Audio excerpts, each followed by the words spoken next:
Okay, fam, let's be real. How many of us have ignored red flags just because the person looks cute? That person looks yummy. No. Nawajua. Not me. Hey. Really? Yani mtu amependa. Mimi nimekuwa hapo, by the way, si katai.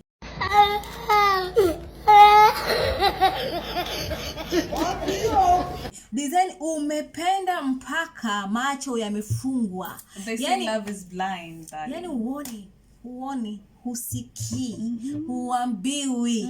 Hey, so we all know those little signs that makes us stay or run from a relationship. So in this episode, we'll be unpacking the biggest red flags and the sweetest green flags in dating and relationships. Yeah, and some of these red flags might mask themselves as green flags and vice versa. So ukidhani hii ni green flag, kumbe ni red flag. Ukidhani hii ni red flag, kumbe ni green flag.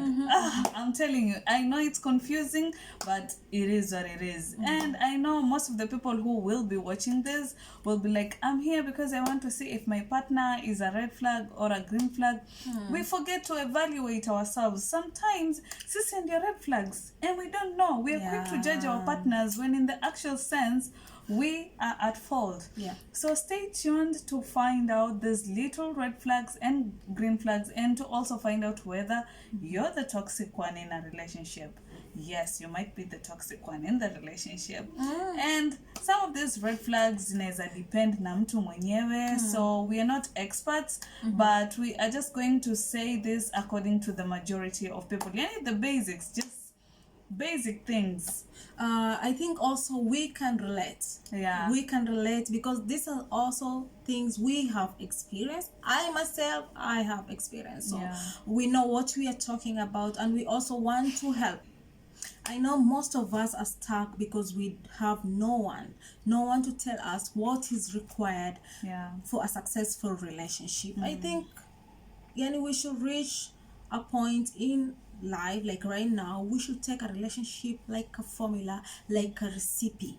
You know, kuna vile unajua unafaa mahusiano uweke madoido fulani, Spices. Just like tuchukue example kama cake. You know, cake needs ingredients. There is a procedure required for you to have a delicious and amazing cake. So wakati utaanza kutoa wabadili unafaa katika recipe inakwambia weka mayai matatu, wewe ushaenda unaweka mayai mawili, 1 tablespoon baking powder, wewe unaenda unaweka small teaspoon.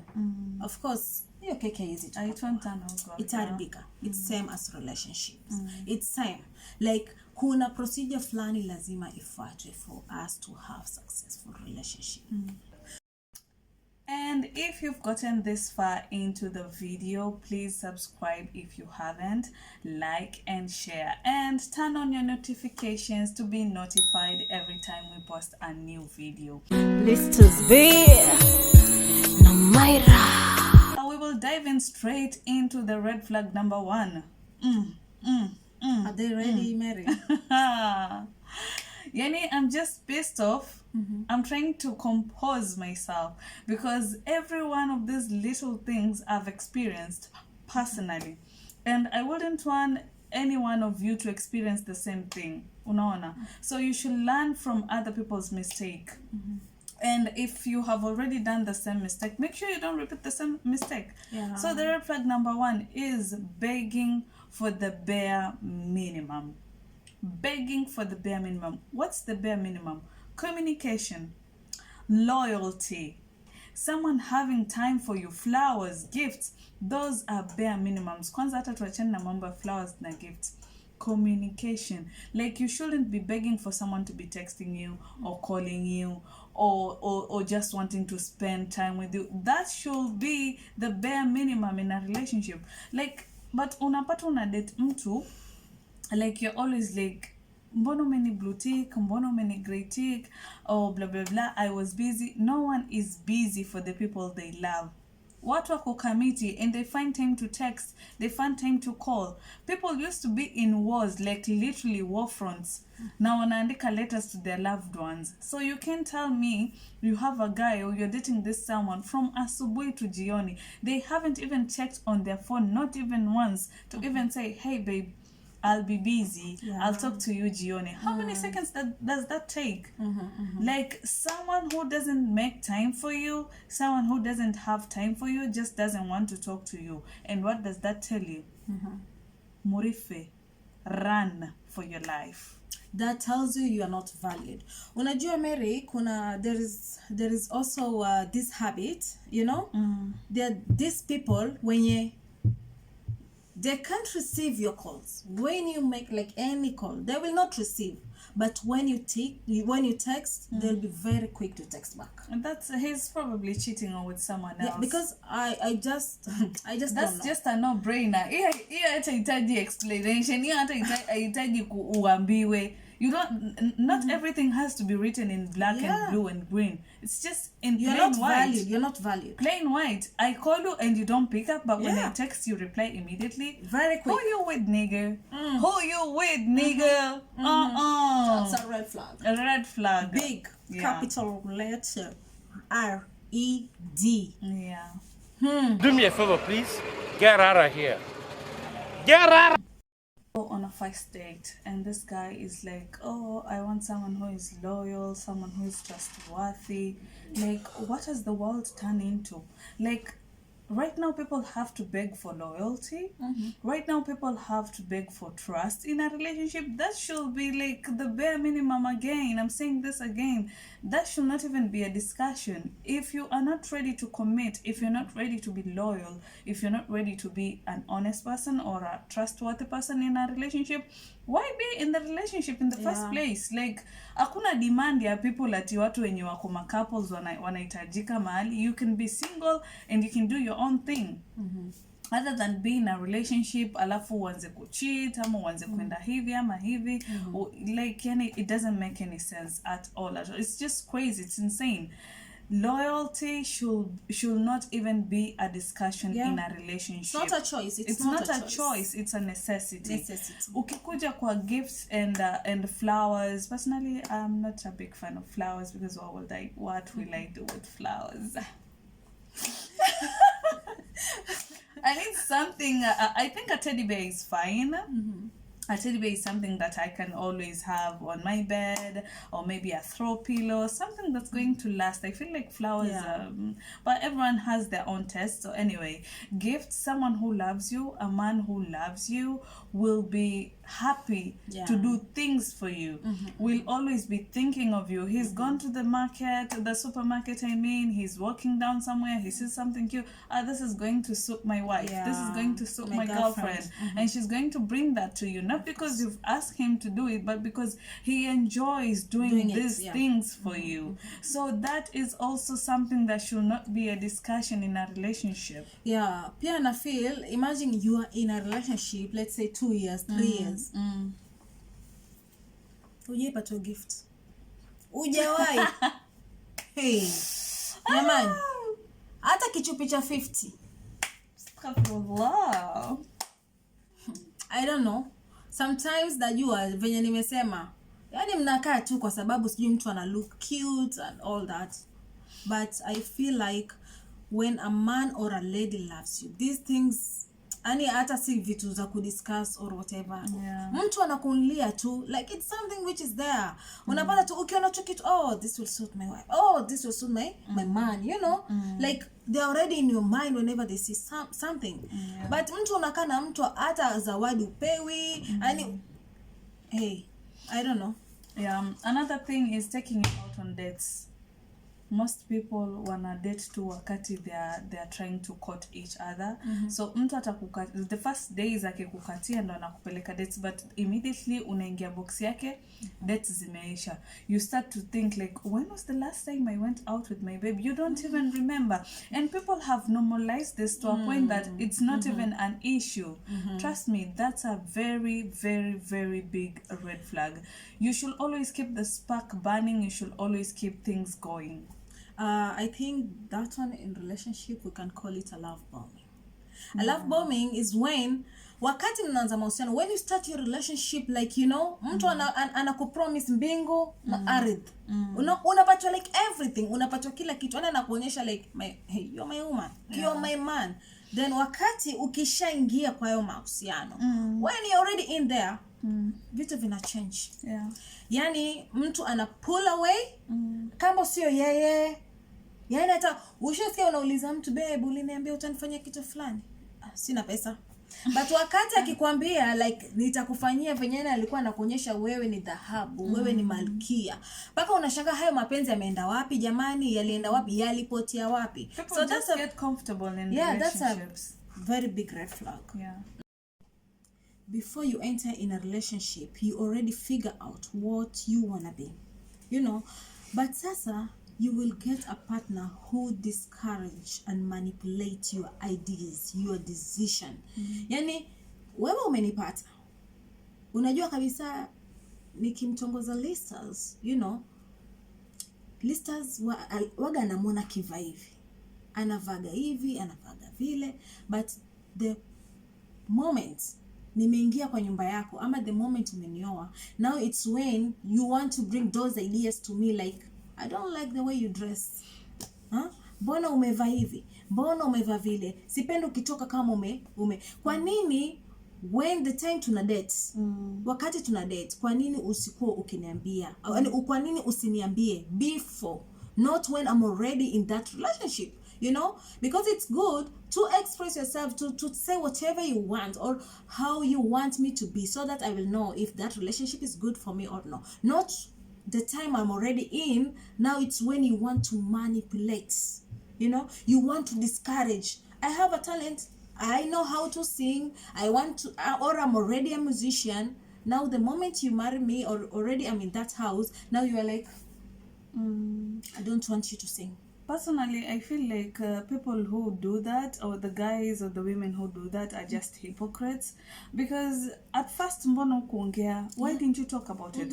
Take for instance, there was this guy who was in my DMs, and then he was like, I like you, but if you are to be with me, you'd have to change the way you dress. And I'm like, nigga? Because the reason why you saw me, you saw me because of how I dress, or maybe you liked my charisma and everything. If I wasn't your cup of tea, si ungeendea tu yule mwenye alikuwa na dress venye unataka. And if you don't like the full package, if you don't like the full package, why do you want like But you liked what you see, but you want to turn me into a show just so you can feel secure, or just so you can feel masculine. No. That's not good at all. It's not good. Like, it's better to be sure, like, whatever you want, like you or maybe let's say, Mary, like I have maybe a business idea, you know, I want to do a certain business, but whenever I tell you, like, you're my partner, of course I will come to you, I will discuss with you, like, this is what I want to do. But every time, like, I bring something up, you discourage me. Like, why? Because, you know, that's I feel jealousy. Like some partners, they feel intimidated. They see you as a competition instead of as a partner. And actually, that's very sad. It's very sad. Actually, it's not something like to tolerate. For me, I feel like if you have any partner who does that, then you'll never grow. You will never grow. You'll just be stagnant. You'll be just in one place because he'll be always like manipulate you and discourage you. So because he wants to see you're down there, you're down there, so he can manipulate like whatever he wants, whatever he said, then you must follow, not whatever you want. And I feel relationships should not be like that. It should be 50-50 whenever it comes for decision, like you make everything like together. You should also like consider your partner's feelings as well, like whatever they want. Someone who loves you will always want to see you grow. Someone who loves you will always want to see you do better, even if it means you'll be better than him. Just as long as you fulfill your dreams and your goals and all that. Now that's a partner. So you can imagine being with someone who doesn't support you in anything, and then you call that person your partner. Like, how does that make sense? How do you even make it work? Being with someone when you unajua to this person doesn't want to see me grow. That's a very big red flag. It's about to go down. Trigger warning for this next point, because this is something that has been very controversial, something that has sparked a lot of debates. Sensitive. Very sensitive content. And this is 50-50 in a relationship. Or better yet, what do women bring to the table, or what do men bring to the table, and stuff like that. Personally, I think a man who tells you to, go 50-50 in bills or anything is not a man. Like, he should check his gender again, because how can you tell a woman I love you, and then at the end of the day you tell that woman, like, you have to help me pay the bills? Where has the masculinity went? Like, you should have ego at least and be like, I'm a man, I can provide. Yani, these are things that have been there since before. I don't know what changed, but the natural essence of things is that the man provides while the woman submits. Alafu sasa wanawake wakikuwa kichwa ngumu, mnaanza kusema ati, women nowadays have changed. They're toxic. How can I not change while you are not helping me tap into my feminine energy? You've literally turned me into a man. You're living with your fellow man. Living with your fellow man. And I think, like, women, we bring a lot. Yeah. Like, a lot. We bring emotional support, we bring peace of mind, tunabeba mimba, tunaza. That's a lot of work. It's not easy. And even if we bring nothing, we take care of homes, cleaning, cooking, like all chores. Even if we bring nothing to the table, I'm right here at MNL Safe Space, minding my business. You slide into my DM, hi girl, I like you, can I take you out for dinner? And I'm like, okay. And then you have the audacity to ask me, what do you bring to the table, when you have invited me to your table? Make it make sense. So what do you want to bring? Nothing. I bring me. I'm the table. I'm the prize, baby. Like, what's wrong with you? What is wrong with me? What is wrong with people nowadays? Okay, I'm not saying like this is the attitude that should be in a relationship, but I will reflect the energy that you're giving me. If you show me that you love me, that you're a man, and when I say a man, I don't mean a modern man. I mean a real man, a real African man. You show me that you're a real man, you won't even have to tell me anything.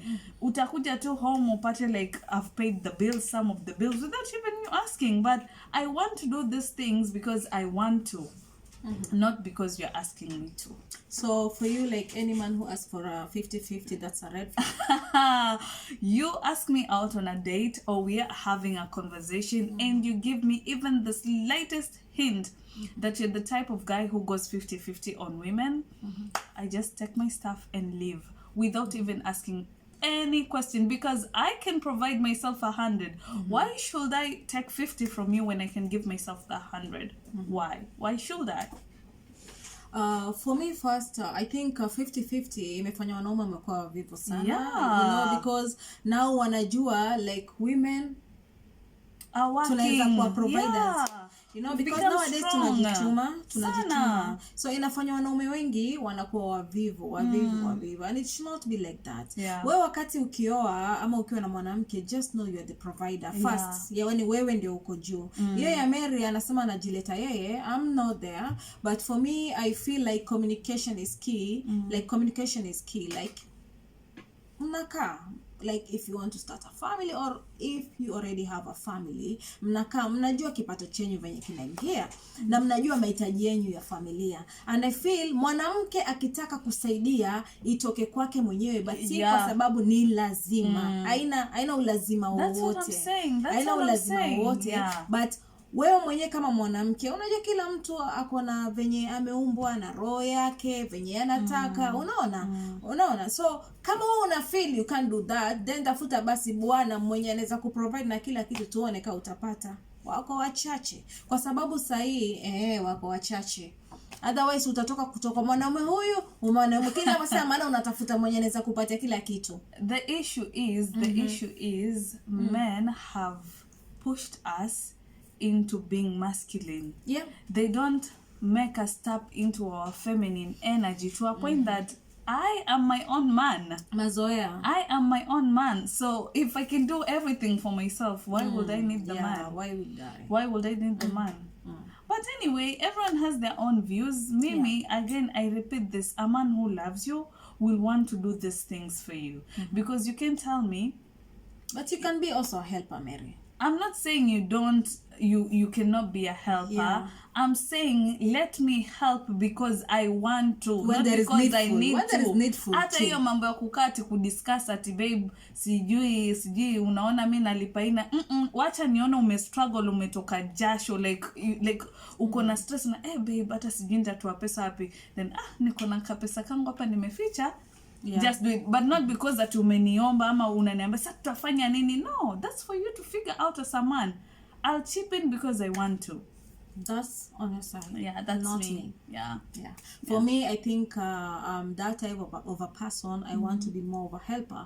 I want to sit with my partner and discuss like the welfare of a family where I can assist if at all I have a salary and I have an income. You know, I want to be, because I know men are going through a lot as well.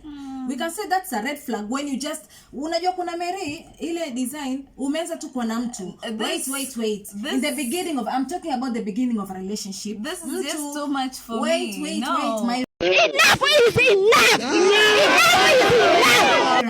In the beginning, no, you just have to. No, I don't want to add anything in your brain right now. Whatever you think it's right for you, but I'm just saying on my side. Like unajua, in the beginning of a relationship, mtu tu tayari umempata. Tayari anakwambia like unajua mimi nataka mwanamke mwenye anaweza toa 50-50. Mimi sitaki mwanamke mwenye atakuja tu. Yeah. So huyo tayari ni red flag kwangu. You know, because for me right now I'll be looking for a man mwenye najua you will be a provider. Hata kama mimi nitasaidia mbeleni, nitasaidia na kitu, when we start a family, when we have a family, it's okay. But in the beginning, also you should be like specific. You should be specific. Like in the beginning of the relationship, mtu anakuja tu tayari anakuambia this is how it's going to be. That it's different when it's in marriage. Ama mtu anakuita date, then anakuambia tutalipa nusu. That's what I'm saying. That's tutalipa nusu. That's a red flag. Tayari unanionyesha you can't be a man. You know, tayari unaonyesha already nikienda katika hayo mahusiano it's like 50-50 from the beginning. From the beginning. If it's that, okay. And imagine sasa, and the only reason why I hate this is because men want double standards. Sasa wewe utamsaidia kulipa rent, utamsaidia kubuy food and all that. Alafu wewe imagine umetoka wera, umekuja, wewe ndo ngangane na mavyombo, ngangane na manguo, ngangane na, he's just there watching TV while enjoying the 50-50 policy. No, that's so wrong. So lazy. The same way mimi utaniambia like I help you with the bills. It's the same way you should also consider my feelings and me. Nimechelewa kukuja kutoka kazini, umefika wa kwanza, just tidy up the house, make dinner. Hata mimi nikikuja unaambia my darling girlfriend or wife, I prepared.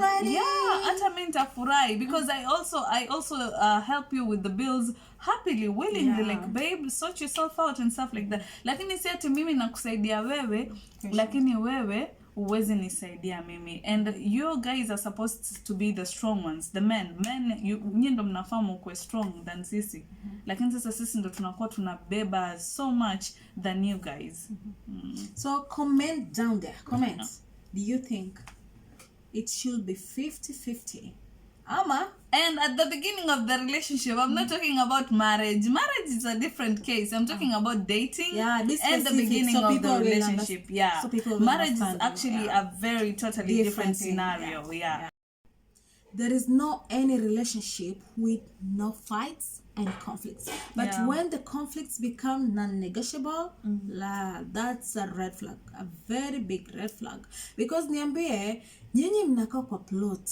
Kila siku nyinyi kazi yenu ni kupigana. That's actually very embarrassing. Who does that in 2025 anyway? Imagine you guys have kids. Mimi kuna watu sometimes unakana kwa plots. Fights are okay, relationships are not perfect, but you like screaming at each other. You guys can have a grown-up communication, I mean, argument without you screaming at each other or being at each other's throats. You know? Yeah, yani pakati majirani wanakuja kuamua kesi zenyu zishafika kwa mzee wa mtaa, mmekuwa the topic of the society. Hiyo ndio kabisa, yani I feel it's so embarrassing, like everyone talks about you. I'll leave alone the arguments. The arguments are okay. The arguments someone can tolerate. You find a man who lays their hands on you. Yani mtu amekuslap. Yeah, like that's a very, I think that should be the greatest red flag, because someone who hits you once will hate you again. Will never stop. We've lost so many women in domestic violence. And it's actually very sad and traumatizing, because you saw these signs at the beginning of the relationship. You just decided to ignore them. Oh, at a change. Atabadilika, oh, it was because alikuwa amelewa.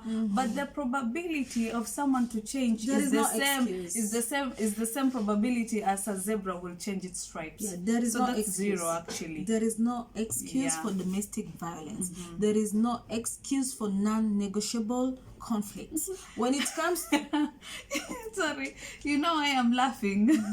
There was this old man who was asked what's the best thing that you've ever done in a relationship, the best decision? And this old man was like, I married a Christian wife. And he was asked why, and then he was like, because I cheated on her and then I blamed the devil and she forgave me. Can you imagine? That's how stupid men think we are. Yeah, but actually we know everything. It's only that because we don't want to talk, because men also sometimes they don't like I've said that because you've said that you should not accept any. There's no excuse for violence. There's no excuse. Yeah. Ukitoka hawa huku kwa kupigana na kutukanana, unakuja kwa wale sasa wa silent treatment. Yani mmekosana na mtu, like kukosana ni kawaida, but you guys can talk about it. You can stay mad for one day maybe, which pia si support, lakini one day is fine, ama for a couple of hours, and then you can sit down. Once the anger has died down, you can sit down and talk about it. Lakini mtu anakupatia silent treatment for 3 days, 1 week. So 3 days. Wengine hata miezi miwili. What are you thinking over the course of all that time? Now imagine hata si ati kitu kubwa. Me I feel like people who go on silent treatment wanaenda kutafuta options zingine, wakikosa ndio wanajiregesha. Because you can't tell me tumekosana, we've had a minor inconvenience, and then you just stay silent for 3 days. What are you thinking about hizo siku tatu zote? If you feel like the relationship is not working for you, just tell the person like, I'm not feeling this anymore, so I need some space. Kwanza me, I don't do spaces personally. If you want out, you go out. But if we are in this, like we fix this, we don't go to bed angry. Like tunakosana asubuhi, jioni, we are good. Like we fix our issues immediately. Yeah, for me, I feel especially the beginning, you know, the first stages of relationship. Sometimes it happens because unajua mnataka kujuana, so unapata you're coming with your personality, he's coming with his personality. Sometimes aziendani, mnapata tu mnagongana, waga kuna leo tu mnagongana. It's okay to detach yourself and to reflect, to try and change, okay, then come back, talk things out if you want. Kuna sometimes najua kuna mtu akikasirika anaweza toa kitu chenye maybe kitafanya hiyo relationship ikufe ama kitakuudi. So I know some people they like, hey, let me detach myself for some time, but sio mwezi, sio miezi miwili, sio wiki moja. It's just a day, hours, for you just to reflect and to come back and you solve the issue that was. Unaona, mnarudi to back to normal. So sometimes it happens and tunaelewa because the beginning, but si ati mshaenda karibia mmemaliza miaka 2-3, you are still on that. Huo ni utoto, and that's a red flag. Just the leaders share. So my question to you viewers is, do you prefer a partner who gushes out their anger, who like anatukana or anatoa sira yake at that exact moment when you have an argument, ama someone who detaches themselves for a couple of days and then comes back when they are more composed and they have cooled down? Which one do you prefer? Mi heri tutukanane tu roho safi, tujue what next, other than you staying silent. It just I don't like it, honestly. That's my view. What's yours? What's yours? Comment down there so that we know. Also, as we want to know, you know. Yeah. And also, I know we'll be helping each other hapo kwa comments. So make sure you comment about that. Alafu kuna kitu ya positive influence. Please, let's acha tuchague partners at the beginning. In the beginning of our relationships, you know. Unapata mtu kabisa, unajua huyu mwanaume ama huyu mwanamke, he or she's already a bad influence from the beginning. Maybe mimi si mtu wa clubbing. Unaona yeye every time anakupeleka tena anakulazimisha kunywa pombe. Of course unajua that's someone who doesn't want a future with you. Yeah. Ama unajua kabisa huyu mtu ako kwa mihadarati and he or she's introducing me. Na wewe mwenyewe unajua hautaki na ushajua tayari to effects. Consequences. Ama hata mtu mwenye kuintroduce, how can you date someone who uses hard drugs like coke? Ama mtu analewa mpaka analala kwa mtaro, like no. Already that's a red flag. Yeah. If you have a partner who have bad influence on you, you will have a poor decision making. You will not make the correct decisions because you already have a partner who have a bad influence. How can you make the right decisions of your relationship, of your life, of your kids, when you already have a partner who is on bad influence in your life? So we should be choosing our partners wisely, and whenever we see the red flag, the bad influence in them, please just quit the relationship as quick as possible. The signs are always there, ni sisi wenyewe tu tunaamua kuignore. And once we notice these signs in advance, it's going to save us a lot of trouble, a lot of heartbreaks, and a lot of tears. So to square watu wepesi wa kurush into jumping into relationships just because someone is tall, dark and handsome, or cute, or has money, those are just irrelevant things. There's so many things to consider. You should go deeper than that. Is this a family-oriented guy?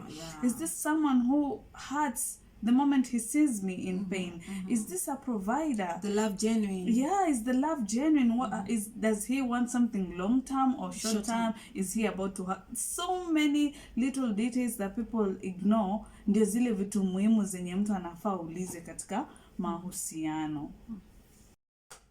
Mary J. Blige Sage, bad boys ain't no good, but good boys ain't no fun. Most of us choose partners just because they are fun and they look spicy and all that. Lakini wale ambao wako genuine, wale ambao sasa ndio watu wazuri ndio we don't even have a second to look at them.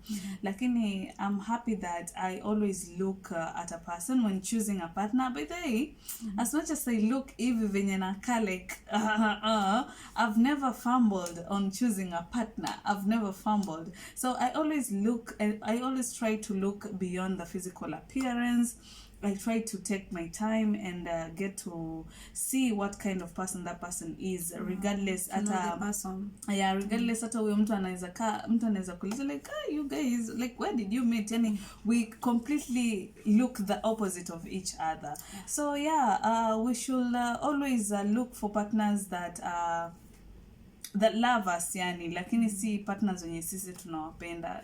Fun is just for a few months, a few years, lakini a guy who loves you is going to stick with you for a very long time. So be wise when choosing a partner. Yeah, those little signs, you know, let the little signs make you stay or run from that specific relationship. That being said, until we see you next time, sit back, grab your coffee, and get comfy, and let's talk life.